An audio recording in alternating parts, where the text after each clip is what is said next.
नमस्कार दोस्तों, हमारे YouTube चैनल पर एक बार फिर आपका स्वागत है। आज मैं आपके लिए मध्य प्रदेश शिक्षक वर्ग 3 परीक्षा संबंधी एक और बड़ी अपडेट लेकर आया हूं। जैसा कि आप यहां पर देख रहे हैं, डॉक्यूमेंट वेरिफिकेशन संबंधी विभाग से बड़ी खुशखबरी, एक बड़ी अपडेट यहां पर निकलकर सामने आ रही है। सभी अभ्यर्थियों के लिए एक बड़ी राहत है। जैसा कि आप जानते हैं कि 8 दिसंबर को वर्ग 3 की लिस्ट आने वाली है। उसमें जितने अभ्यर्थियों के नाम होंगे उन सभी को 9 दिसंबर से 16 दिसंबर तक अपने डॉक्यूमेंट अपलोड करने हैं। तो यहाँ पर डॉक्यूमेंट वेरिफिकेशन को लेकर एक बड़ी खुशखबरी है आप सबके लिए।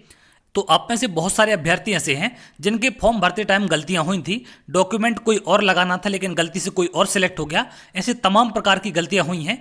तो यहाँ पर किन किन आधारों पर आपको मान्य किया जाएगा या कौन कौन सी गलती आपकी कंसीडर की जा रही है, इसके संबंध में यहाँ पर एक बड़ी अपडेट विभाग की तरफ से दी गई है।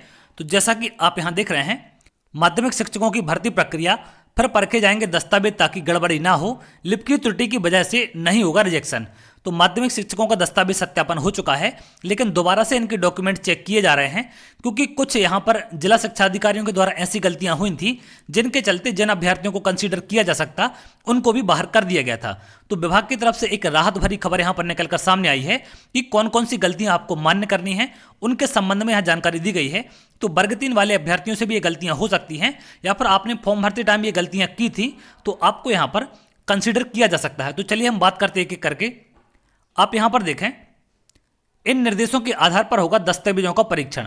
सबसे पहला पॉइंट है, किसी लिपि त्रुटि की वजह से दस्तावेज रिजेक्ट नहीं किया जाएगा। तो यदि कोई आपकी टाइपिंग मिस्टेक है, आपके नेम में सरनेम में मिस्टेक होती है किसी लेटर में, तो उसकी वजह से आपको यहां पर रिजेक्ट नहीं किया जाएगा।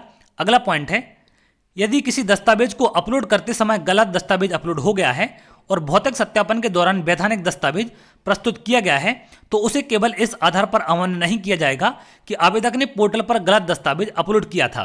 तो यदि आपके द्वारा कोई गलत दस्तावेज अपलोड हो जाता है तो आप वहां पर ऑफलाइन में जब वेरिफिकेशन होगा उस टाइम पर आप उसका सही डॉक्यूमेंट दिखाएंगे तो आपको कंसीडर कर लिया जाएगा। लेकिन आपको ये गलतियां नहीं करनी है। आप प्रयास करें कि जो आपका ओरिजिनल सही डॉक्यूमेंट्स है वही आप अपलोड करें और देखकर अपलोड करें कि जो चीज़ जहां पर मांगी गई है वहां वही चीज़ आपकी अपलोड होनी चाहिए। और यदि बाई चांस आपसे गलती हो जाती है तो उसे यहां पर विभाग के द्वारा मान्य किया जाएगा। आगे आप देखें, यदि किसी की जन्म तिथि में प्रोफेशनल एग्जाम बोर्ड और 10वीं की मार्कशीट में भिन्नता है तो 10वीं की मार्कशीट की जन्म तिथि मान्य की जाए। तो बहुत से अभ्यर्थी कमेंट करते हैं कि सर मैंने फॉर्म भरते टाइम गलती से मेरी डेट ऑफ बर्थ कोई और डल गई थी, क्योंकि वहां पर डेट ऑफ बर्थ ऑटोमेटिक आपके आधार कार्ड से ली जा रही थी जिसके चलते वो 10वीं की मार्कशीट से मैच नहीं कर रही है। तो उस आधार पर भी यहां पर आपको काउंट किया जाएगा, आपको कंसिडर कर लिया जाएगा। अगला है, यदि किसी आवेदक द्वारा कोई दस्तावेज जैसे अतिथि शिक्षक इत्यादि जो पहले अपूर्ण था अभ्यावेदन के साथ प्रस्तुत किया गया है उसे मान्य किया जा सकता है।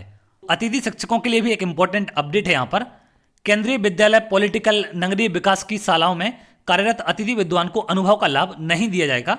तो आपको इस बात का ध्यान रखना है कि ये जो अभ्यर्थी केंद्रीय विद्यालय वगैरह में जो पढ़ा रहे हैं इनको गेस्ट फैकल्टी का फायदा नहीं मिलेगा। आप मध्य प्रदेश के शासकीय शालाओं में अगर पढ़ाते हैं तो ही आपको इसका फायदा दिया जाएगा। आगे यहां आप देखें, आवश्यक दिशा निर्देश जारी कर दिए गए हैं। माध्यमिक शिक्षकों के दस्तावेज का परीक्षण एक बार फिर किया जा रहा है। इसके लिए आवश्यक दिशा निर्देश जारी कर दिए गए हैं ताकि कोई गलतफहमी ना हो। ये संभागीय संयुक्त संचालक हैं लोक शिक्षण संचालन के दीपक पांडे। तो इनके द्वारा ये जानकारी तमाम यहाँ पर दी गई है। तो आपको ये कोई भी गलतियाँ यहाँ पर नहीं करनी है और यदि आपके द्वारा गलती हो चुकी है तो यहाँ पर आपको कंसीडर कर लिया जाएगा।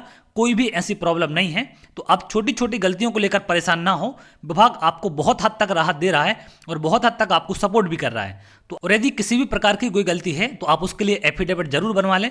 छोटी से छोटी गलती है तो उसके लिए भी आप एफिडेविट बनवाएं, क्योंकि हो सकता है वहां पर आपको कंसीडर ना किया जाए। तो आप एफिडेविट लगाकर उस चीज को मान्य करवा सकते हैं। तो आपको एफिडेविट 100% बनवा कर जाना है। यदि आपसे मांग लिया जाए तो आप लगा देना और ना मांगे तो आप मत लगाना, क्योंकि बार बार आपकी भर्ती परीक्षा नहीं होने वाली है और ऐसे मौके बार बार नहीं मिलते।